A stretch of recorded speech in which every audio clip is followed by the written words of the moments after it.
فرشتوں سے فرمایا کہ میں زمین میں اپنا نائب بنانے والا ہوں۔ انہوں نے کہا کیا تو اس میں ایسے شخص کو نائب بنانا چاہتا ہے جو خرابیاں کرے اور کچھ تو خون کرتا پھرے؟ اور ہم تیری تعریف کے ساتھ تسبیح و تقدیس کرتے رہتے ہیں۔ فرمایا میں وہ باتیں جانتا ہوں جو تم نہیں جانتے۔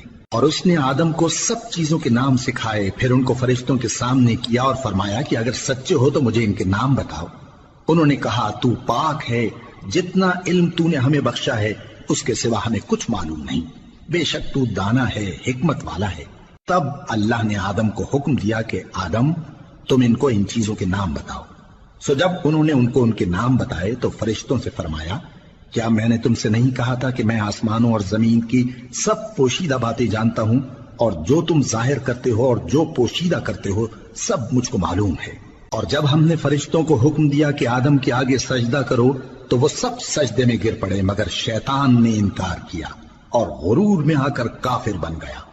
اور ہم نے کہا کہ اے آدم تم اور تمہاری بیوی بہشت میں رہو اور جہاں سے چاہو بے روک ٹوک کھاؤ پیو، لیکن اس درخت کے پاس نہ جانا نہیں تو ظالموں میں ہو جاؤ گے۔ پھر شیطان نے دونوں کو اس درخت کے بارے میں پھسلا دیا اور جس عیش و نشاط میں تھے اس سے ان کو نکلوا دیا۔ تب ہم نے حکم دیا کہ بہشت بری سے چلے جاؤ، تم ایک دوسرے کے دشمن ہو، اور تمہارے لیے زمین میں ایک وقت تک ٹھکانہ اور معاش مقرر کر دیا گیا ہے۔ پھر آدم نے اپنے پروردگار سے کچھ کلمات سیکھے اور معافی مانگی تو اس نے ان کا قصور معاف کر دیا۔ بے شک وہ معاف کرنے والا ہے، بڑا مہربان ہے۔ ہم نے فرمایا کہ تم سب یہاں سے اتر جاؤ، جب تمہارے پاس میری طرف سے ہدایت پہنچے تو اس کی پیروی کرنا کہ جنہوں نے میری ہدایت کی پیروی کی ان کو نہ کچھ خوف ہوگا اور نہ وہ غمناک ہوں گے، اور جنہوں نے اس کو قبول نہ کیا اور ہماری آیتوں کو جھٹلایا وہ دوزخ میں جانے والے ہیں اور وہ ہمیشہ اس میں رہیں گے۔ اے آل یعقوب میرے وہ احسان یاد کرو جو میں نے تم پر کیے تھے، اور اس اقرار کو پورا کرو جو تم نے مجھ سے کیا تھا۔ میں اس اقرار کو پورا کروں گا جو میں نے تم سے کیا تھا، اور مجھی سے ڈرتے رہو۔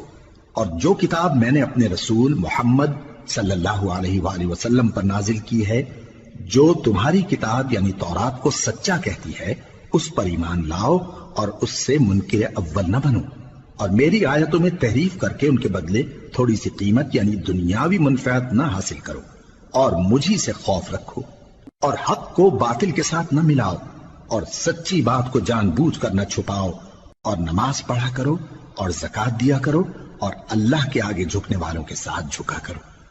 یہ کیا عقل کی بات ہے کہ تم لوگوں کو نیکی کرنے کو کہتے ہو اور اپنے تئیں فراموش کیے دیتے ہو، حالانکہ تم اللہ کی کتاب بھی پڑھتے ہو؟